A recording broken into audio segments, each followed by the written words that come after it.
Welcome to skedLIVE. It is Thursday, February 11th. I'm Yanis Khamsi, and here's what's making news now. A team of physicists, one of them Canadian, has made a major scientific breakthrough. Gravitational waves initially predicted by Einstein 1 century ago have been detected from the collision of two black holes. Here's a look at a video that briefly explains Einstein's theory.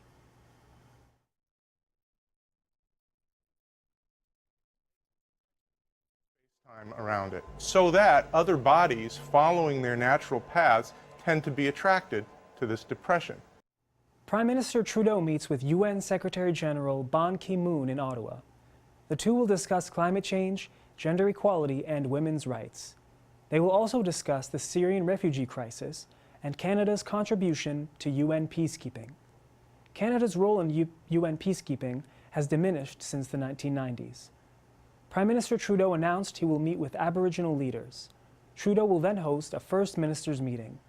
Both agendas will deal with climate change and promoting a clean growth economy. Both meetings will be held in Vancouver next month. Voters in Whitby, Oshawa head to the polls to elect a new representative in the provincial by-election. The seat was made available when Progressive Conservative MPP Christine Elliott resigned last summer. The seat has been Conservative for over 20 years. Prime Minister Justin Trudeau and Ontario Premier Kathleen Wynne have campaigned aggressively on behalf of Liberal candidate Elizabeth Roy. The Crown and the defense have made their closing arguments in the Jian Ghomeshi sexual assault trial. Judge William B. Horkins told the court he will deliver the verdict on Thursday, March 24th. Skedline will be there. That's all for today's news. Now to Camille Buenaventura. Thanks, Yanis. NBA All-Stars big names are hyping up the weekend. Golden State Warriors Steph Curry and Miami Heat's Chris Bosh are tweeting about the games. Curry's tweeting about Toronto's weather and his favorite locations around the city. The main event, the NBA All-Star Game, happens this Sunday, Valentine's Day. With all that warm and fuzzy feeling this weekend, Curry, whose father used to play for the Raptors, gets to come back to his second home. Curry's wife, Aisha, is also from Toronto. Some events include the State Farm All-Star Saturday Night, the Rising Stars Challenge, and the NBA All-Star Celebrity Game. Tickets can be difficult to get, but with some All-Star magic, you can purchase tickets on websites like Raptors Ticketmaster account and StubHub. The Minnesota Timberwolves pounced on the Toronto Raptors 117-112. Despite the Wednesday night loss, the Raps still impressed their fans. Top performer DeMar DeRozan scored 35 points with 3 three-pointers, 3 rebounds, and 4 assists. Kyle Lowry had 14 points with 7 assists, with some foul trouble around the 2 last quarters of the game. On the Minnesota Timberwolves, Karl Anthony Towns scored 35 points and 11 rebounds. Toronto native Andrew Wiggins scored 26 points, 13 of which he scored in the fourth quarter of the game, which led the Minnesota Timberwolves from 18 points down to their 117-112 victory. Towns and Wiggins are expected to play in the Rising Stars Challenge game tomorrow night. Toronto Maple Leafs' Nazem Kadri was fined $5,000 for a throat slash gesture he made Tuesday night to Flames defenseman Mark Giordano. The Detroit Red Wings beat the Ottawa Senators 3-1 at home Wednesday night to spoil Dion Phaneuf's Sens debut. Zach Smith scored the lone goal for Ottawa, and Darren Helm netted the winning goal for Detroit.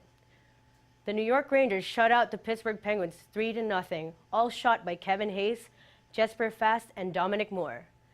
Penn's captain Sidney Crosby ended his 11-game point streak, and Penn star Evgeny Malkin missed his 4th straight game. The Vancouver Canucks led 2-1 with the Arizona Coyotes, with Jake Virtanen and Yannick Hansen scoring for the Canucks and Martin Hanzal for the Coyotes. For the first time in franchise history, the Chicago Blackhawks will host the NHL Draft. Commissioner Gary Bettman will be in Chicago Thursday afternoon to announce the new location for the next season draft in the Windy City. For men's basketball, Sheridan Bruins visit Humber Hawks today at 8 p.m. Both teams enter the game with a combined 16 straight wins, and only one team will walk away with their streak intact. The women's basketball team faces Sheridan Bruins today at 6 p.m. in the Humber Athletic Center in Etobicoke. Canada's women's soccer team is in Houston, Texas tonight to complete in a series of qualifying matches on the road to the Olympics in Rio de Janeiro. This year's team features several players from Toronto, including Ashley Lawrence and Brampton's Kadisha Buchanan. Buchanan won the Young Player Award last year at the 2015 Women's World Cup and started for the team against China.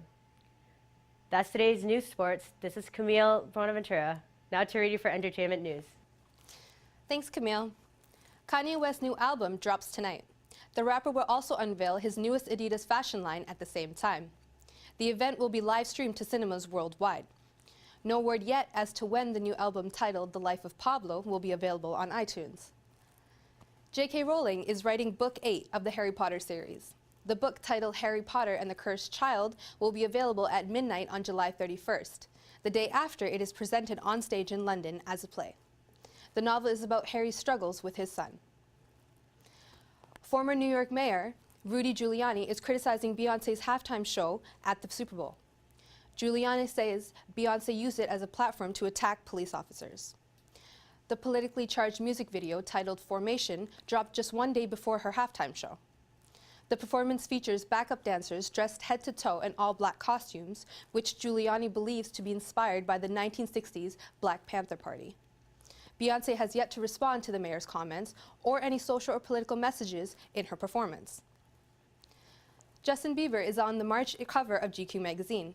The singer is pictured on two separate covers next to a headline that reads, "Let us now forgive Justin Bieber." The Canadian-born pop star talks about his bad boy behavior over the last few years and says that he's sorry. That's been your entertainment for today. I'm Reedy Mangat. Now let's go to Jasminder for today's weather. Thanks, Yanis. And now let's take a look at the weather.